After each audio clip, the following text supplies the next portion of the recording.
This video fucking came out like the other day, you know, when we were streaming and shit, but you know, I ain't watching, but fucking though, you know, we got a motherfucking Diddy files in this bitch, the motherfucking diddler himself, the motherfucking diddler, this evil ass supervillain ass. I had told my grandma, this nigga a motherfucking supervillain, boy. That's why I told my grandma and shit, boy, this nigga a whole motherfucker.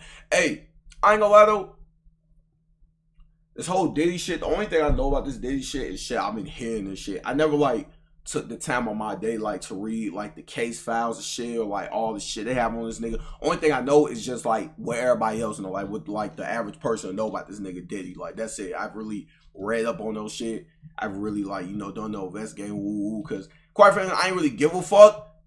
But it's fucked up for like far as I know, like the shit that I know about him doing this and that and that and that. Like, but we finna find out right now about my boy Patrick CC, you feel me? Let's motherfucking get it. Chat, sit back, enjoy. You know, this video kind of lengthy. I'm gonna try not to pause a lot. I know I pause a lot, but let's get it. The extremely powerful executive Sean Diddy Combs has had an ominous That's presence in the music Sean industry Diddy for Combs. the past 30 That years. nigga middle name really is Diddy. Sean Diddy Combs. Wow. From his suspicious involvement in the demise of Tupac. Oh yeah. See, that's another thing I knew about. You know, this right here. Tupac and Biggie, his secretive ritualistic parties in the back rooms, as well as numerous accidental confessions, has made the public pre-decide that he is guilty of all accusations against him. Not only have multiple women filed formal lawsuits alleging him of violent sexual assault and humiliation, but now the federal government raided his home as they investigate his involvement. Sorry, pause. See, it's my second pause already. You know what's crazy? I told my sister, this nigga Diddy looks like a supervillain too. Like, I don't know, even like ever since like when I was a shorty, every time I used to see a nigga Diddy, that nigga always just gave me like a weird ass vibe. Nigga look like a freaky deaky ass fuck nigga. On my brother grave, shorty. His ass look like a fuck nigga. I ain't gonna lie to y'all, his ass look like a fuck nigga, don't he? Like, I'm telling you, folks. Oh, in a global sex trafficking operation. Technically, at the moment, he is not being charged of any crime, but any day now, Diddy could feel the wrath of the American justice system. Today, we are going to unearth the secrets he never wanted the world to know with the goal of determining one thing: did he do it or not? It's first very important to understand Diddy's potential involvement in the murders of Tupac and Biggie, because if you believe those allegations to be true, everything that happens afterwards makes total sense. In the mid-90s, Diddy, also known as Sean Puffy Combs, was in the middle of the infamous East Coast vs. West Coast hip-hop rivalry. It all began with East Coast rapper and Bad Boy Records signee, the Notorious B.I.G., versus his enemy, West Coast rapper and Death Row Records signee, Tupac Shakur, and it ended with both of them being assassinated via drive-by shootings. Biggie's murder remains unsolved to this day, but in 2023 we learned that Keefe D was the shot caller for the group of individuals that killed Tupac. Although we do not know the specific details as to why these two rap legends were killed, through all the theories, key information, and first-hand recollections from friends and witnesses of both murders indicate that Sean Combs had involvement in both murders. Biggie and Tupac were friendly and actually respected each other at first. Tupac had begun rapping in 1991 and within 2 years already had earned a platinum album. Biggie was a crack dealer who recorded freestyles for fun, until someone sent his tapes to Puffy, who signed him to Bad Boy Records for $25,000. Puffy was also able to use his status in the music industry to connect Big and Pac. Pac became a mentor to Biggie. He once even asked him to be his manager. I was there, nigga. I trained the nigga. He used to be under me like my lieutenant. The nigga, I used to come to New York. I used to do shows and let the nigga come on before I did Keep Your Head Up and Get Around. Because nobody knew the nigga in New York. And I used to tell the nigga, yo, if you want to make your money, you gotta rap for the bitches. Do not rap for the niggas. I told the nigga, don't rap for the niggas. Rap for the bitches. The bitches will buy your records and the niggas want what the bitches want. So all of a sudden he changed from being listen to party and bullshit. Listen to his style. He changed from that to Big Papa. Pac believes that Biggie used him as a blueprint, changed his whole style, persona, and music to be more aligned with Tupac. Many people speculated that Diddy also had a slight obsession with Tupac. He started dripping himself in Versace after Tupac did it first. He also got romantically involved in women after Tupac had ran through them first, like Sarah Chapman, who ran around with Tupac in the 90s and is now the mother of one of Diddy's children. Pac's claims aged like fine wine when recently the internet figured out that Biggie's most successful hit, Juicy, was actually stolen by a Mississippi-based artist called Notorious B.I.G., who released a song called Big Daddy a year before Juicy that sounds exactly the same.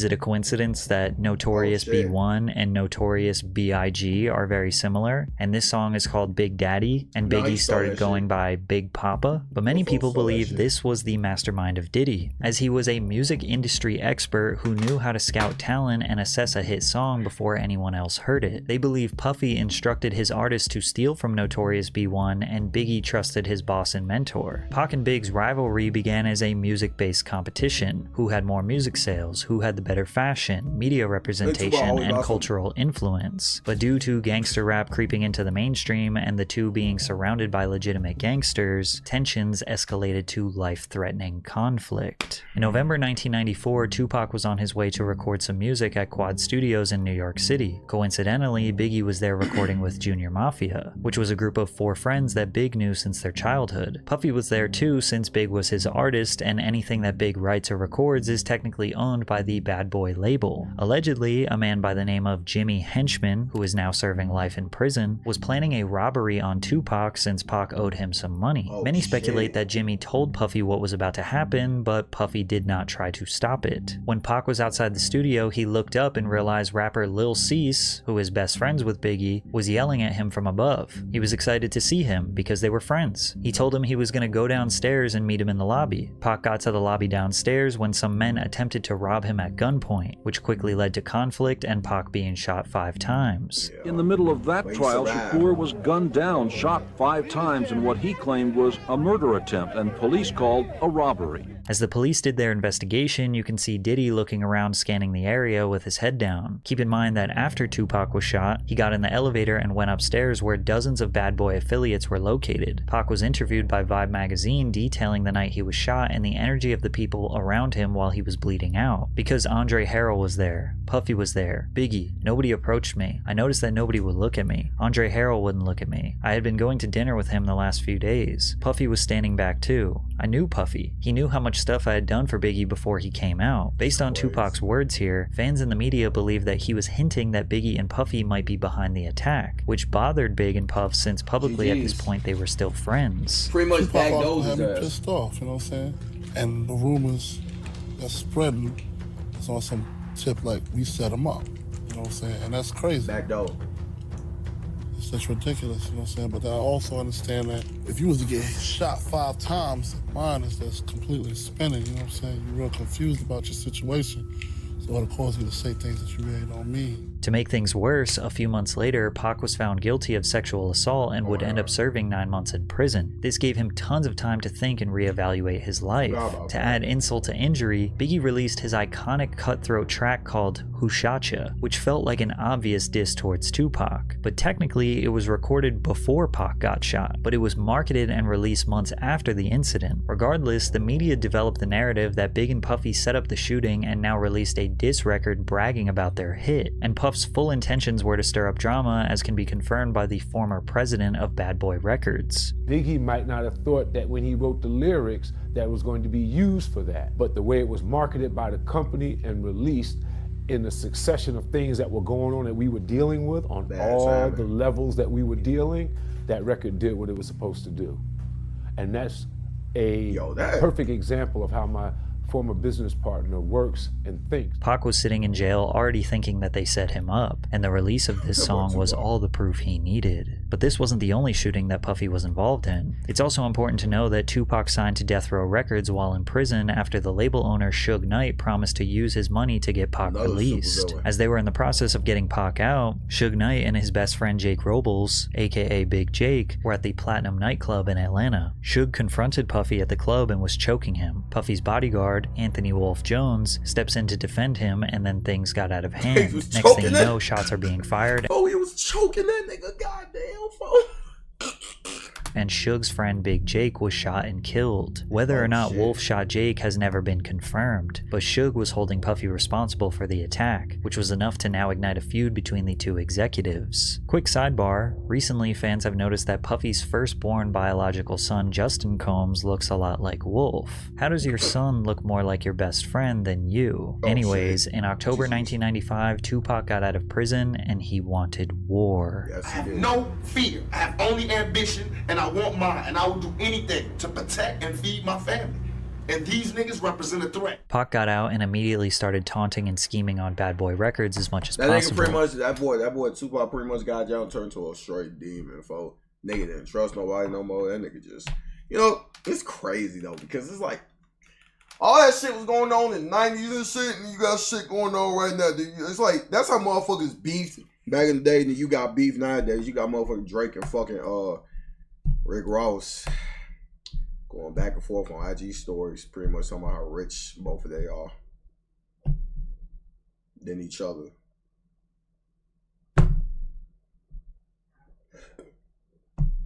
I don't know. Shit.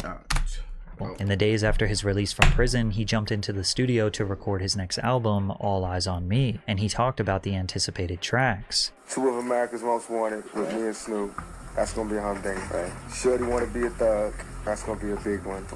And Wonder Why They Call You Bitch with Faith. That's gonna be a big one. He mentions Faith, aka Faith Evans, who was married to Biggie for over a year at this point. Imagine your wife jumps in the studio with your biggest enemy 1 week after he gets out of jail. Pac was also seen with Faith Evans at Whitney Houston's album release party. The rumor is that Biggie cheated on Faith and that she was trying to get back at him by cheating with Pac. Pac also allegedly started messing around with Mary J. Blige, who was a close friend and business partner with Puffy. Then Death Row Records held a Christmas party in 1995 where a close friend of Puffy, Mark Anthony Bell, was mercilessly beaten and forced to drink urine after refusing to give Suge Puffy's mother's address. Tupac and Death Row did not let off the gas. At the 1996 Soul Train Awards, Biggie won the award for Song of the Year, and Tupac won Best Rap Album of the Year. After Big got his award, he took some pictures backstage and then exited the venue because he had to go to the airport to catch a flight. And that's when Pac and Suge pulled up in a Hummer, taunting them. While we was waiting for the car to pull up,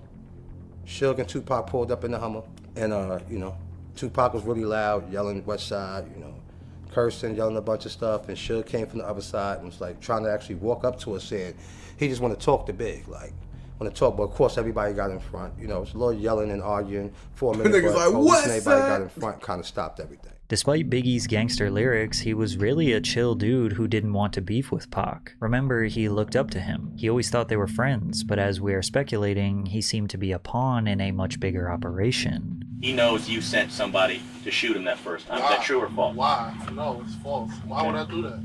Okay. Do you think he was just hyping a record, or you have no idea? I don't know what was the problem. You know, I wasn't inside his head at the time. I don't really know what's the reason for him doing what he did. Tupac was a man on fire, a man who he believes was wrongfully convicted of a crime he didn't commit, was constantly being slandered by the media, and now feels was being disrespected by his biggest enemies, on top of being surrounded by real gangsters. He released a music video alongside Snoop Dogg called 2 of America's Most Wanted, which featured a skit mocking Biggie and Puff. Pop, please don't kill me. It was Buff's idea. No, man. I'm just a rapper, man. Please don't take me out the game. Interesting that Tupac himself instructed the Biggie actor in the 90s to say it was Puff's idea, as if he knew the truth. Then Pac released one of the most abrasive and iconic iconic diss tracks of all time. This is probably the most iconic rap diss in rap history. Like, no dig around shit, but this is probably one of the most, like, it literally is, what, like, crazy. Tracks of all time. Hit 'em Up. He starts off the song claiming he had sex with Biggie's wife, and then directly calls Biggie, Puffy, and Junior Mafia all bitches, along with various other threats. The pressure was on Bad Boy. Pac was not going to stop, and Puffy couldn't take the heat. Biggie's bodyguard, Gene Deal, recalls when Puff reached his tipping point. He said, "I'm a businessman. I'm about making money, but something gotta change. I don't give a f if Pac gotta die, Big gotta die, or Suge Knight go to jail. GG's. Something's gotta change." Gene was taken back. He wondered if Puff realized that he just said he didn't care if his own artist died. At the same time, he still wanted to play gangster games. As we all know, these gangster games only lead to 2 outcomes: death or jail, and Tupac would meet his fate on September 13th, 1996. Pac and the Death Row Squad were attending the Bruce Seldon vs. Mike Tyson boxing match in Las Vegas. Hyped up from the testosterone and the energy of the fight, Pac wanted some action. A Death Row associate pointed out Orlando Anderson to Pac, who was a Southside Crip gang member, a rival to the Pyru Blood set that was affiliated with Death Row Records. Pac went up to Orlando and punched him in the face. Then Death Row associates put a beating on the man. Later that night, Suge and Tupac were driving down East Flamingo Road to Club 662, when suddenly a white Cadillac pulled up. took a picture just like that. Boom. Iconic. This is Pac's last motherfucking picture right here. Beside them at a red light and opened fire on Tupac. He was hit 4 times, with the fatal shot piercing his lung. Just last year, Las Vegas police arrested a man called Dwayne Keefe D. Davis, who was a shot caller for the group of individuals that committed this crime, and he orchestrated the plan that was carried out. Ironically, Keefe D. has been confessing his involvement publicly on the internet for years. In 2008, he confessed that his nephew, Orlando Anderson, the man that Tupac punched earlier that night, was the one who actually pulled the trigger. Keefe D. has now identified his own nephew as the murderer of Tupac Shakur. Bolstering Keefe D's claim was an informant in 1997 who told investigators that Puffy had hired the Southside Crips to kill both Suge and Tupac, and that the Crip who was jumped at the MGM was in the group. I be trying to say, see, that nigga Diddy just a super villain. Like I told y'all, I told my grandma that nigga Diddy a straight super villain. Long live Pac though, man. Long live Pac. Had done the hit. This was exactly the same story that Keefe D told us a decade later. Keefe also stated that Puffy offered them $1 million to kill Suge and Tupac. We wanted $1 million. Yeah, he said, come on downstairs and talk to you. Oh. He tells you, seriously, man, I need to get rid of these guys. I mean, he's looking at you in the eyes and he's like scared. Yeah. You tell him we'll do it for $1 million, and he's like, okay, I'll do it for $1 million. He agrees. You shake on it or something like that. It's nothing. Who brought up the amount of $1 million? He did. Puffy did? Yeah. Okay. Wasn't you?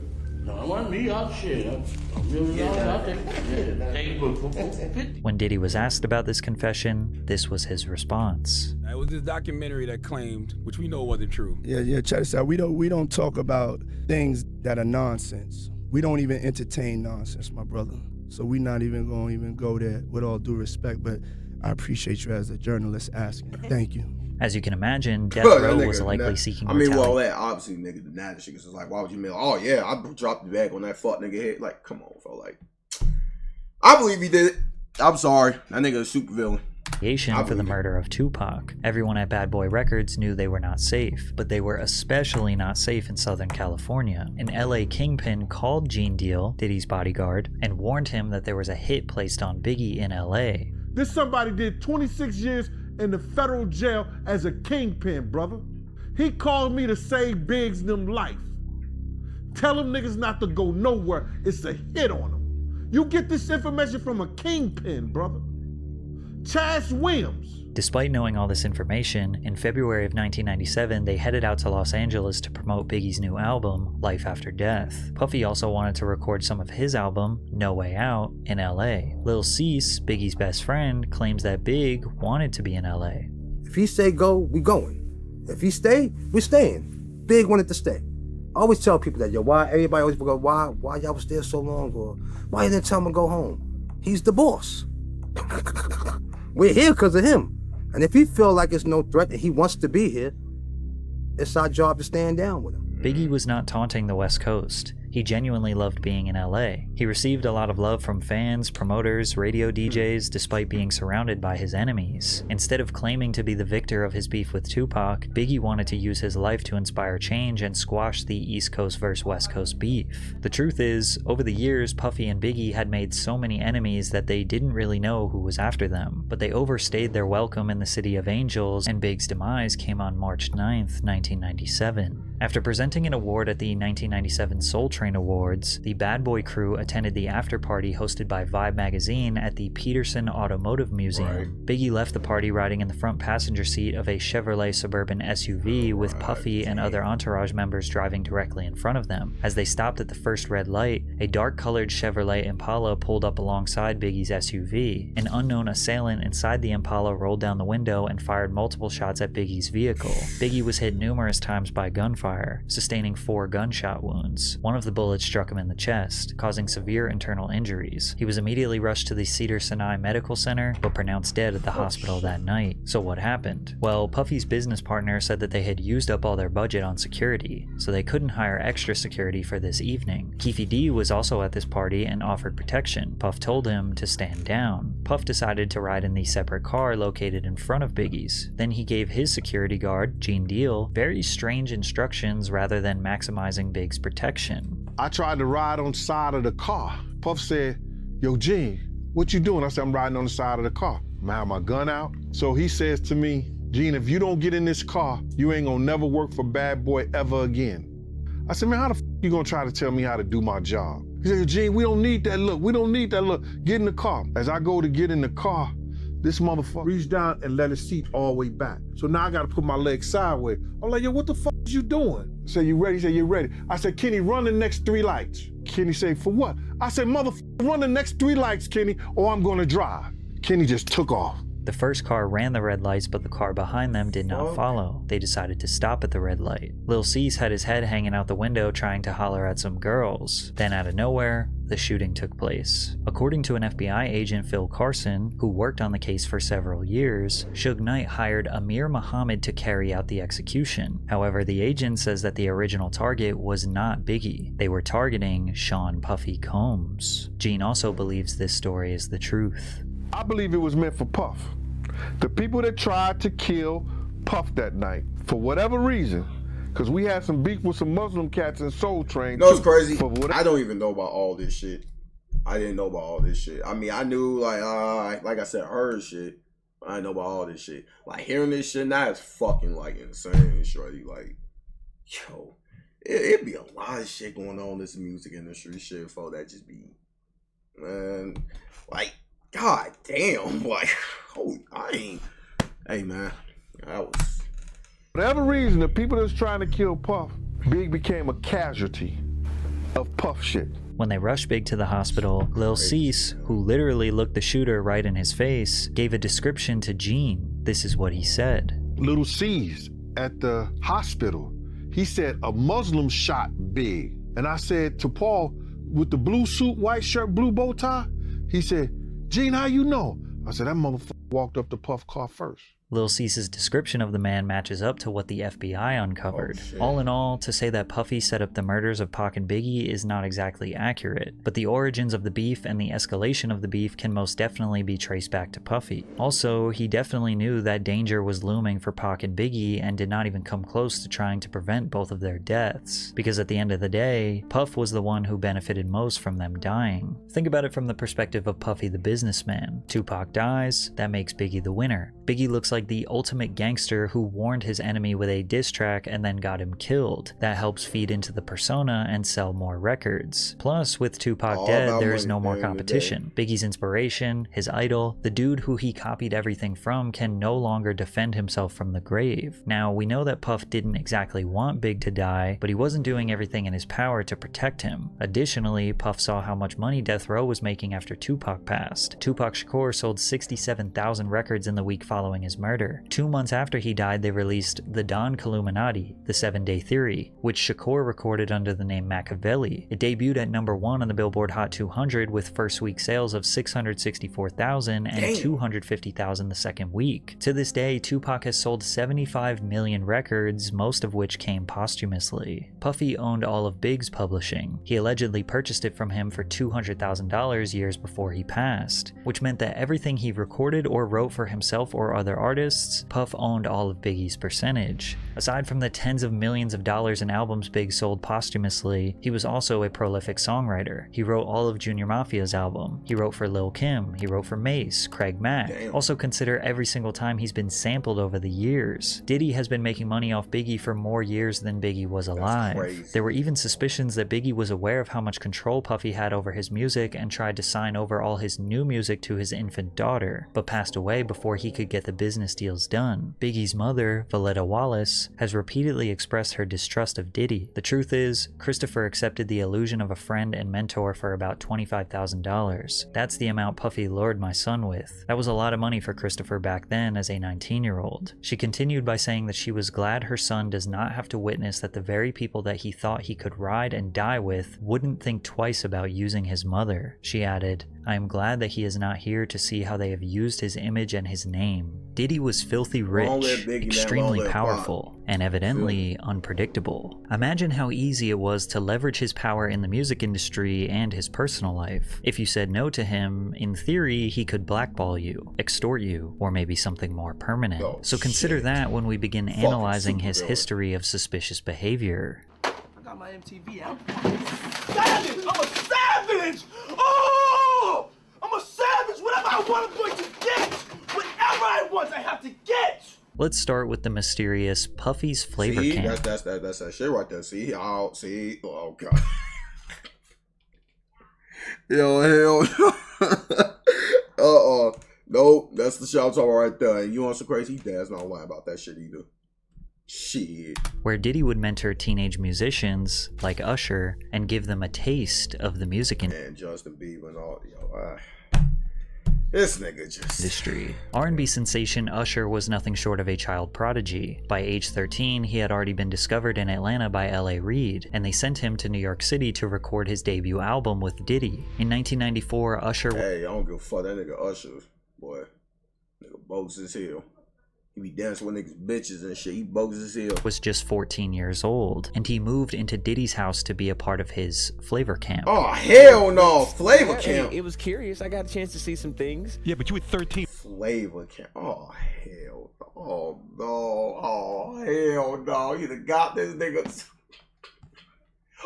Oh, if I'm mad at not history about Flavor Camp on my brother Gray, I'm turning the other way. I'm be like, you got me fucked up on my daddy, nigga. You got me fucked up. Fuck no. Flavor Camp? Fuck Flavor Camp. Fuck no. You got me fucked up. Hell no. I went there to see the lifestyle. Right. The lifestyle. Oh, fuck. Oh, God. Yeah, he done fucked this nigga. And I saw it, and it was, but I don't know if I could indulge and understand what I was even looking at. It was pretty wild. So nobody tried to, some woman didn't come along. I didn't say that. Okay. I didn't say that. What I did say is that there were very curious things taking place, and I didn't necessarily understand. Hey, you know what's great? He not lying. There were curious things taking place. Oh, GG's. Usher has been very reluctant to discuss what happened when he lived with Diddy. In a 2004 article with Rolling Stone, he said, "Puff introduced me to a totally different set of shit. Sex, specifically. Sex is so hot in the industry, man. While he was in New York, he lived at Puffy's house in Scarsdale. There was always girls around. You'd open a door and see somebody doing it, or several people in a room having an orgy." Oh my God. Yep, here come the bullshit. Yep. 7 people having awards. Yeah, GG. Never knew what was going to happen. Some people look at this as nothing short of grooming a young boy. One time, Diddy himself detailed what living with Usher was like. Back in the days when he was like 10 and I was a little bit older, his older brother, we used to fight over the Frosted Flakes. You know what I'm saying? Before pause was invented. You know what I'm saying? But it's my brother for real. We used to actually wrestle off of the Frosted Flakes because he used to always get up early with me. Now he's one of the richest stars in the world. And What the f did Puff just say? Even though Kevin Hart was just joking, he really was the only one that seemed to question what Diddy was talking about. Shout out to Kevin Hart. You want to think about Kevin Hart? He's never been with that shit. Kevin Hart always be questioning shit like, what the fuck? Hell no. But Usher looks kind of uncomfortable. And you'll notice a theme where Diddy is very always putting his arm around motherfucking like, yeah, man, this is my, like, oh God, man, this nigga Diddy, just, how does a nigga like that exist, folks? How does a nigga like this exist? Like, this nigga Diddy just like a real life supervillain, like dead as a real life supervillain. Comfortable touching other people, embracing them, calling them pet names, and almost always the other person's body language screams they do not like it. Man, oh God. Yo, can y'all leave my nigga Meek alone? I fuck with Meek and his music, folks. He is raw as hell. Can y'all leave Meek alone, man? My nigga, he didn't get fucked by Diddy, okay? God damn, I fucking hate this video too. God damn it. Then he called this nigga daddy in this video. You doing it, man. You deserve it, daddy.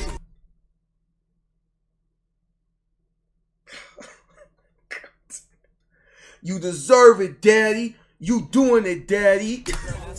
You putting in that work. But Usher is not the only artist in the industry who may have been a victim of Puffy's Flavor Camp. Justin Bieber was also mentored by Diddy early on in his career. Bieber, just after his 15th birthday, spent 48 hours with Diddy. Diddy gifted him a Lamborghini Gallardo and let the world know why him and the teenager were hanging out. Where we hanging out and what we doing, we can't really disclose. Look at this nigga face. But it's definitely a 15-year-old's dream.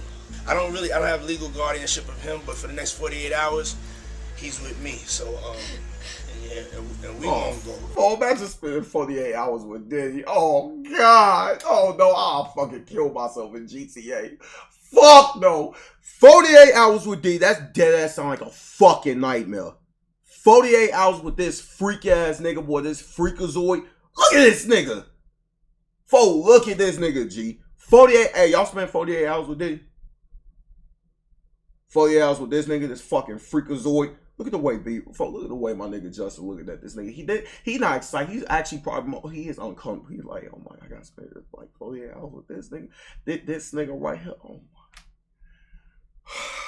Fuck no, man. I'd rather, oh my God, there's so many things I'd rather do than do that. Fool.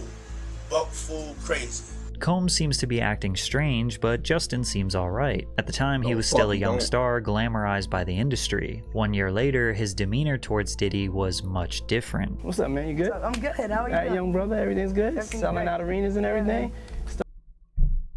I just seen this on Twitter like a couple of days ago. It's good, like, for this shit, man. Starting to act different, huh? You ain't been calling me and hanging out the way we used to hang out. Well, I mean, you try to get in contact with me, through all my, partners and whatnot. Mm-hmm. But Yo, this nigga stuttering. you never really got my number, so. Yo, this nigga stuttering. Oh my God, that's so fucked up. This nigga stuttering. Y'all hear the fear in this nigga voice? I don't want to. Now, Combs is renowned for hosting lavish and star-studded parties that have become legendary in the entertainment industry. Diddy parties are famous for attracting A-list celebrities across all industries. I had the craziest mix, Combs told Oprah. Some of my boys from Harlem, Leonardo DiCaprio after he just finished Titanic, I had socialites there and relatives from down south. Diddy parties are typically hosted at luxury venues or his own private residences. The media were quick to anoint him the modern-day Gatsby, a title he embraced with open arms. Have I read The Great Gatsby? He said to a reporter in 2001. I am the Great Gatsby. However, many people forget that one of Diddy's first parties ever resulted in the deaths of 9 attendees. In 1991, 22-year-old Sean Combs was the promoter of the Heavy D's and Puff Daddy celebrity charity basketball game at City College's Nat Holman Gymnasium, the infamous Puffy Party where a stampede occurred taking the lives of 9 people. Some of the hottest rappers in the game were set to attend. Boyz II Men, Phife Dawg, Big Daddy Kane, Jodeci, even LL Cool J and Mike Tyson showed up. The crazy part is that fans could see all of their favorite stars for just $12. The first problem occurred with the tickets. Keep in mind, this is in '91, so people had to go to physical locations like the Apollo Theater box office to buy tickets. Tickets were also sold at local shops like Boss Emporium, and even free tickets were given out on the radio by Funkmaster Flex. The facility could only hold 2,730 people, but they had no idea how many tickets they sold, as no proper system was set in place to keep track. Despite this, Gene Deal recalls Puffy requesting to cut security presence in half. This particular day, Puff calls me the day before we supposed to do the party and say, yo, Gene, I don't need y'all to do the security outside. I got the FOIs to do it. So I said, man, I just told 18 guys. He said, I just need 8. To clarify, the FOIs are Fruit of Islam members. One witness to the event said, you cannot have an event like this in Harlem without those Muslims, said Oscar Davis, 32, of the Bronx. Forget the police, they can't do nothing. The people in Harlem respect the Muslims. It was blatantly obvious that more people were outside than could actually fit in the gym. Despite the overcrowding, tickets were still being sold at the door, said Mario Salvaggi, a city police patrol chief. Fans entered through 2 side exits and funneled down the stairs, through the doors into the gymnasium. But once LL Cool J and Mike Tyson showed up, all hell broke loose. Mobs of people started swarming from outside to rush inside, pushing people forward towards the glass doors. The glass doors eventually were shut and needed to be pulled towards the crowd to be opened. Guards tried to instruct people to fall back, but they wouldn't listen. The pressure became so great that the glass doors shattered and people fell through them. Outsiders began stampeding and stomping over bodies to get inside the facility, but the problem just got worse as they needed to go down the stairs into the gym. The doors at the bottom of the stairs also needed to be pulled open towards the crowd, not pushed into the gym. So hundreds of people were squeezed up against these doors in this tiny stairwell with no way to escape. Also notice that these doors don't have any windows, so So inside of the gym, people were having a great time. From the outside, you can hear them partying, playing music, and rappers shouting over the microphone. They didn't even know that just on the other side of those doors were people fighting for their lives. Eventually, they got the doors open. As much as 6 people were stacked on top of each other and began spilling onto the gym floor, finally relieving the pressure. People began trying to perform CPR on the ground. Someone announced over the microphone that 3 people died right there. This caused chaos, and the people inside the gym began trying to leave, stampeding back through the exact same stairwell where people were trapped in the first place. Police identified 5 men and 3 women dead at the scene, and 29 people were injured. A 9th victim died in the hospital days later. All of them died from asphyxiation. 8 families of the deceased settled wrongful death lawsuits against Mr. Combs in early 1998. Mr. Combs ended up paying around $600,000 of a total $3 million or so. Now, clearly, this wasn't all Diddy's fault. Legally, the courts claim the city 50% responsible and the promoters 50% responsible. Regardless, death and dark energy seemed to lure around Diddy since his earliest days. From there, he kinda stopped throwing parties for the public and started to keep them private. However, over the years, disturbing rumors have spread regarding what happens during Diddy's parties, ranging from group sex rituals to casting couches where newcomers would secure their future in various industries. The biggest rumor is that aspiring male talent would need to pleasure other powerful men to advance their careers, and apparently it's an open secret in the music industry, which is why Shannon Sharp erupted in laughter when Cat Williams said, "Cause P. Diddy be wanting to party, and you gotta tell him no. You got to tell him no. I did. I did." Now, Diddy has 6 biological children with 3 different women. won't He laugh. has had He won't multiple listen to that high-profile nigga. relationships with the likes of Jennifer Lopez, Naomi Campbell, and Cassie. But you will notice that most of the party stories that circulate involve him being surrounded by men. Josh Ostrovsky, who goes by The Fat Jewish on social media, detailed his strange experience at a Diddy party. I'm on ecstasy and I'm trying to find the bathroom and I can't find the bathroom and I get lost. So I open a door and in that room there are a bunch of men laying about and kind of like very like kind of leaning on each other. Not like if you were spooning but facing each other and like leaning up on your elbow and talking. Like it would almost be the prelude to an orgy. Yes. Oh, absolutely. Okay. Oh my god. Oh Okay. my god. It was so prelude to an orgy. And who is lounging in my direct eye line? Puff Daddy and Felix the House Cat, famed house music producer. Yeah, no, I know who that is. Basically spooning each other, and they're drinking a glass of Hennessy, and they're like sharing. They're like passing it back and forth, And everyone's talking. and everyone's just like talking. Yeah. And then as soon as I see them, I'm like, All men though. There's not all one woman men, in this room. all men, and Yeah. they're all 100% on ecstasy. Shortly after Josh and Diddy locked eyes, he was kicked out. Josh, who is a gay man, immediately felt like he was in a room full of other gay men. But there was no real accusation nor damning evidence here. It could have just been a group of guys chillin'. So let's take a listen to rapper Exhibit recounting his experience partying with Diddy. Man, just ask that nigga Meek, man. You know, stop fucking playing with Meek, man. He a real Philly gangster. We got invited to a Puffy party, the New Year's Eve party. He invited us to the house because he wanted to go to the club after. Puffy calls me outside. He's like, "Hey, man, that girl you know about?" He's like, that's the devil, man. You know what I'm saying? I was like, "What you mean that's the devil?" So we get into the truck. He said, "Let's go to this club." You know, we sitting there bobbing to the music, and then she pointed over the corner. It's 2 dudes kissing. You know what I'm saying? I'm like, the f is this? And then she pointed another direction. It's another dude over there, like, butt-ass naked dancing. You know what I'm saying? We take off, man. Based on X's story, it seems like Diddy brought him to a gay club. Or maybe coincidentally, Exhibit just looked at the only 2 gay couples in a regular club. 50 Cent also recalls one of the first times he met Diddy. We gotta kick it. This is Puff. Okay. He telling me we gotta kick it and shit. And he was like, "Yo, why don't we like go shopping or some shit?" I mean, like, I pay for it. And I was like, "What the fuck this nigga just said?" Trust me. Now, there is no doubt that homophobia has been prevalent in hip-hop forever. However, some people are just simply not gay, and Diddy's actions make them feel uncomfortable. Like rappers Right. Fabulous and Jadakiss. You ain't like, bro, let me address this right now. There's a difference between homophobic and being uncomfortable. Like, me, I should say, I'm not homophobic, I'm not transphobic, I'm not none of that. I love everybody. Do what you gonna do. Fuck this world. Do what you gonna do and live how you live and fuck what everybody else say. I fuck with my gay people. I fuck with my trans people. I don't give a fuck. I don't care. But one thing you're not gonna do is try to push that shit on me like trying to make me gay or trying to like no, for like that shit just no. Like I'm a straight man. I like bitches. I like pussy. Like that's what I like. Like you see what I'm saying, folks? You like dick and you like all that shit, cool. Do what you gotta do. I don't care. Like that don't bother me. I don't feel. Folks, you can ask niggas I grew up with. Well, I mean, shit. I mean, don't get me wrong. I'm from the trenches. I grew up around pretty much everybody around me was homophobic. But me, I don't care. Like I went to school with gay people. I didn't like. You see what I'm saying? I don't care. Like it doesn't bother me. It never did. I don't feel no type of way when I see a gay person or a trans person. I don't care. But look though. You gotta stop trying to put that shit on other niggas. Other niggas just generally feel uncomfortable. Like I'm not talking on some like, ooh, I'm talking like when you trying to be on some overly like touchy feel. Like, come on, folks. Some niggas just ain't with that. Or trying to force that shit on some niggas ain't with that shit. Like, stop that shit. Cause I'm the same way. You ain't gonna try to push that shit on me. That's just not me, gang. I'm cool. See what I'm saying? Like, get your bitch ass home. All love though.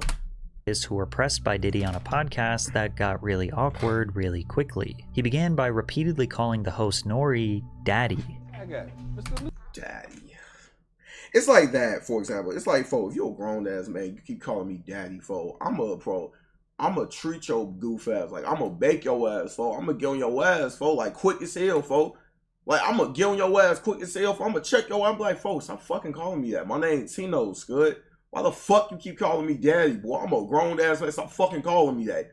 You ain't my son or nothing, fo. Like, stop fucking calling me daddy. Like, you a grown ass man calling me that. See, it's shit like that. That's what I'm talking about. Like, no, don't fucking call me that. Like, what the fuck? Like, fuck is you on, fo? Like, stop fucking calling me that. Like, hell. Yeah, I love this drink. Where you put my bag I like at? when you like this, daddy. Yeah, where you put my Daddy, bag I at? like when you scrambling and scraping for No, shit. I got I notes like and that. shit. You know, I've been practicing. Then he proceeded to ask Fabulous why he didn't want to party with him. See where I look Did you back miss on me? where I became. Did you miss me though? For real, because it seems like a thing I with miss this partying birthday with party, Puff, man. I Man, miss but I'm partying talking about with for your birthday. Huh? Why won't you party with me for your birthday, man? We For you in the way he look, this nigga dead ass good. His ass is like, he really dead ass like, why won't you party with me, man? Come on, Fabulous. No, I'm talking about, no, fuck, I'm talking for your birthday. Well, you don't miss me or something? Why you don't party? Yo, they fuck no. Hell no, fuck no. See, you won't touch this shit I'm talking about. Fuck no. We partied for my birthday before. You came to my party. No, but me and you ain't never really party, you know what I'm saying? Jadakiss kept his head looking straight down for almost the entire interview, and you could tell Fabulous was very uneasy about Diddy's presence. When Diddy was confronted about it, this was his response. When you scrambling and scraping for shit. That was you. Scrambling. What? You said, I like when you do it like that, Daddy. When you scrambling and scraping for shit.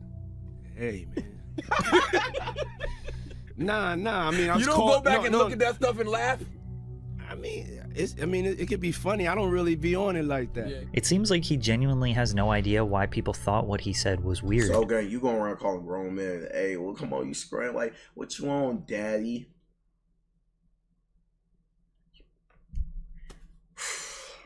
He says things, he doesn't even know what he's saying is like fruity. You know Facts, what I'm saying? 50. He says something fabulous and he goes, yo, Facts. but me and you, we ain't party. Like, we need to party. What are you talking about? That's what I'm saying. You be like, oh yeah, you know, we can party and shit, gang. Oh no, daddy, me and you need to party. Why won't you come party with me, man? Well, what's up with you? Like, come on, come party with me, man. Like, me and you need party. Let me take you out shopping sometime. Let me take you shopping. Let me take you. So lame. Ooh. What is he talking about? Incident has gone off. When people say that to me, I get a little uncomfortable. But even with all the jokes, rumors, and secrets, nobody ever formally spoke out against Diddy and accused him of assault or abuse until 2019, when his ex-girlfriend Gina Huynh spoke publicly about what it's like to be in a relationship with him. Keep in mind that Gina was a side girlfriend for Diddy. The public didn't know about her because his public relationship was with Cassie Ventura, who he had been on and off dating for a decade. But yeah, now he going with Young Miami, you know.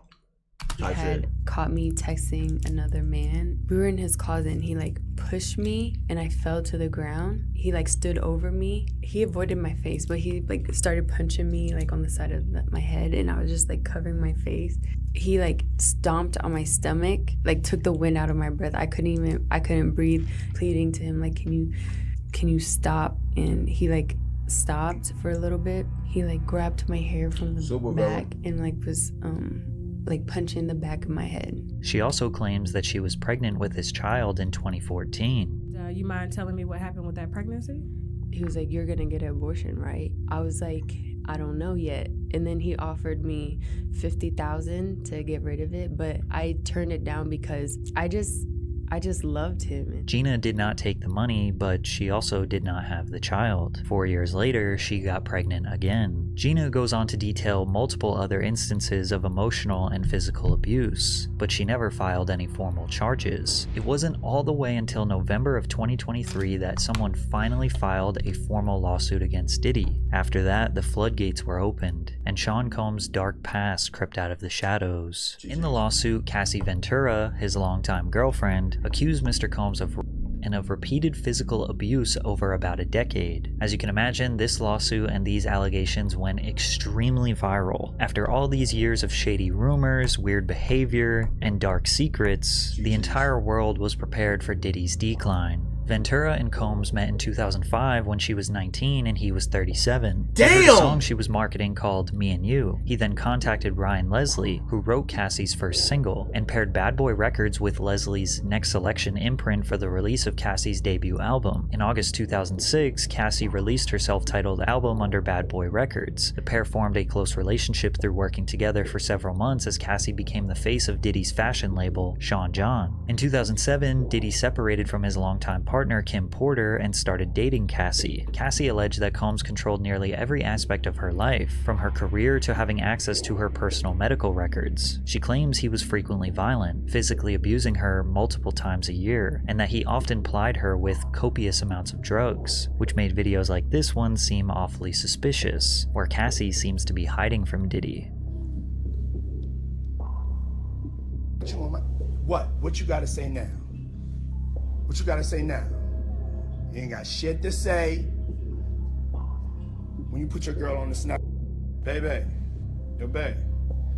I mean, shit getting weird. Come on, baby. It's hot outside. You fucking wrapped up in that blanket. Let's go jog on the beach. The court papers assert that others who worked with Mr. Combs helped him control Ms. Ventura, like suppressing her music if she did not obey his orders, or by helping to conceal his behavior. But it wasn't just mentally controlling. He also often got physically violent with her. In one incident in Los Angeles in 2009, the suit says that Mr. Combs became enraged when he saw Ms. Ventura talking to another talent agent, then pushed her into a car and kicked her repeatedly in the face, making her bleed. The suit also details Diddy's request for Cassie to engage in his newest sexual fantasy called voyeurism. Combs forced Ventura to have sex with male sex workers in different cities, encounters she claimed he watched, pleasured himself to, and recorded. This is the allegation that likely opened up a federal investigation into him sex trafficking people. According to the suit, Mr. Combs called these encounters freak-offs, which involved costumes, like masquerade masks and lingerie. The lawsuit continues to detail some of the most horrific, embarrassing, and torturous behavior Diddy allegedly committed. Combs' lawyer, Benjamin Braffman, responded to the lawsuit on behalf of him. Mr. Combs vehemently denies these offensive and outrageous allegations. For the past 6 months, Mr. Combs has been subjected to Ms. Ventura's persistent demand of $30 million,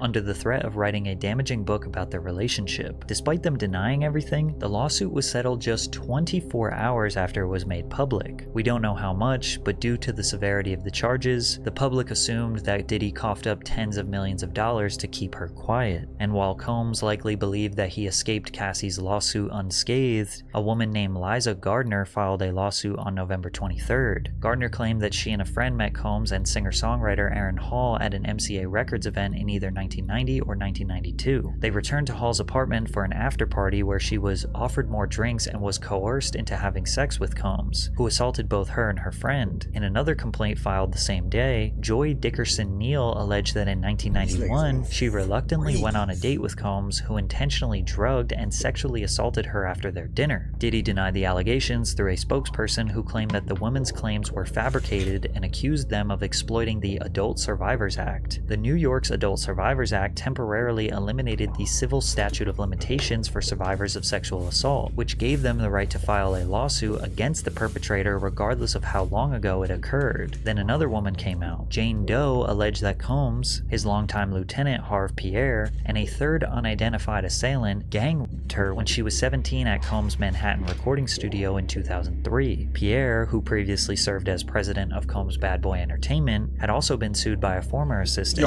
who alleges he used his position of authority as plaintiff's boss to groom, exploit, and sexually assault her several times between 2016 and 2017. The lawsuit further claimed that men trafficked Doe across state lines from Detroit to New York City on a private jet, supplied the teenager with drugs and alcohol until she couldn't consent, and then violently assaulted her. The complaint also included several photos that Doe alleges were taken at the studio that night, including one where she is sitting on Combs' lap. Enough is enough, Diddy said on Instagram. For the last couple of weeks, I've sat silently and watched people try to assassinate my character, destroy my reputation and my legacy. I did not do any of the awful things being alleged. I will fight for my name, my family, and for the truth. But it wasn't just women accusing him. In February of 2024, Combs' former producer and videographer, Rodney Lil Rod Jones, filed a federal lawsuit against Combs, alleging Combs sexually harassed, drugged, and threatened him. According to the lawsuit, Rodney Lil Rod Jones lived with Combs between September 2022 and November 2023, during which he worked on Diddy's most recent album, the Love Album, Off the Grid. As Combs' videographer, Jones allegedly secured hours of footage and audio recordings of Combs engaging in illegal activity. The activity the suit alleges includes acquiring drugs, soliciting sex workers, providing laced drinks to minors, and sexual assault. Jones alleges that he was the victim of constant unsolicited and unauthorized groping and touching of his anus by Mr. Combs. Mr. Jones was forced by Mr. Combs to work in Mr. Combs' bathroom as Mr. Combs walked around naked and showered in a clear glass enclosure. In the lawsuit, Jones also alleges that Young Miami, who is Diddy's most recent girlfriend, was among those who were paid a monthly fee by Diddy to work as his sex workers. Jones believed Diddy was that's what I know about. This is what I heard about. Grooming him with the goal of passing him off to others. While on a yacht in January of 2023, Jones alleges he was introduced to Oscar-winning actor Cuba Gooding Jr., who proceeded to grope and fondle him until being forcibly pushed away. Jones claimed that Diddy, who had dominion and control over Gooding Jr., failed to step in. Also in Jones's lawsuit, an unnamed rapper is mentioned as having been on Diddy.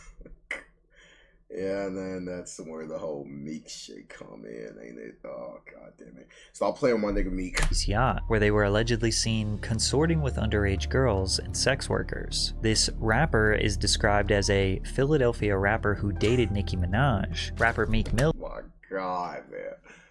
Oh, damn. Meek ain't do that shit, man. He ain't. Is from Philadelphia and dated Nicki Minaj from 2014 to 2016. He ain't do this shit, but it was proven false, man. He ain't do this shit.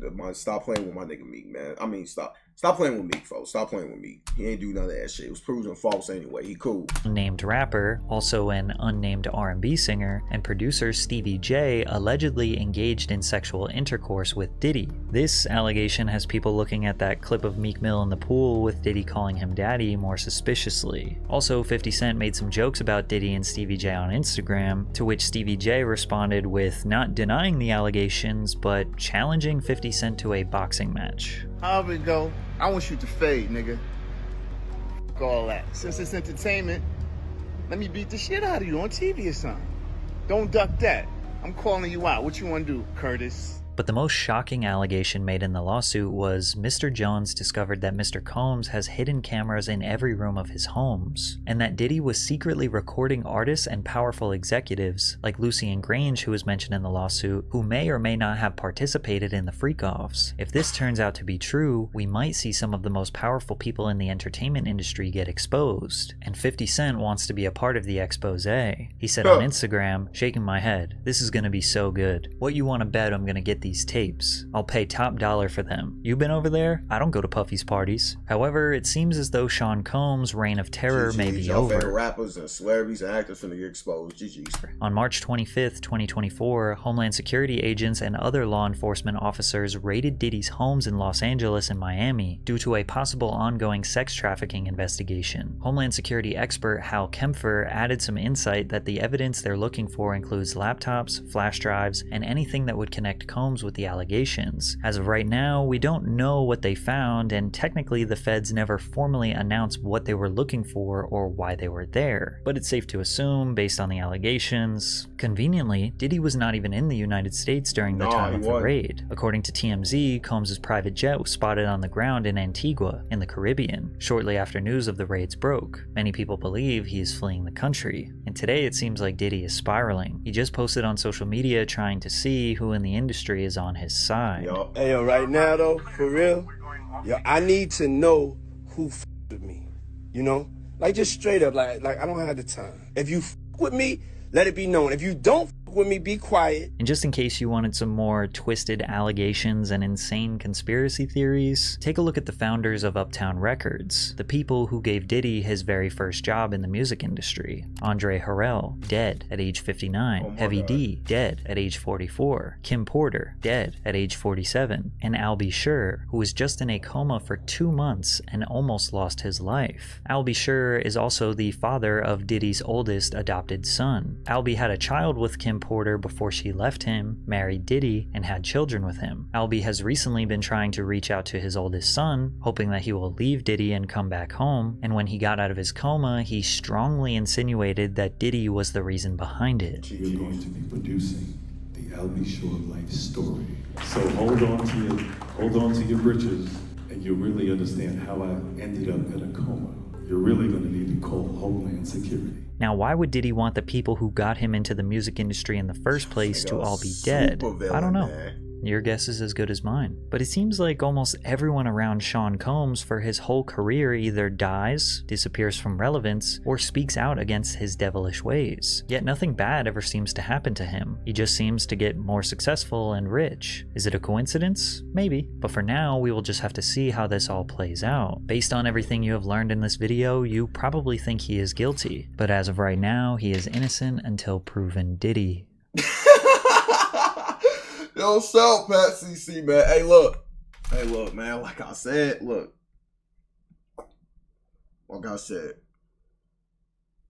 fuck that nigga Diddy.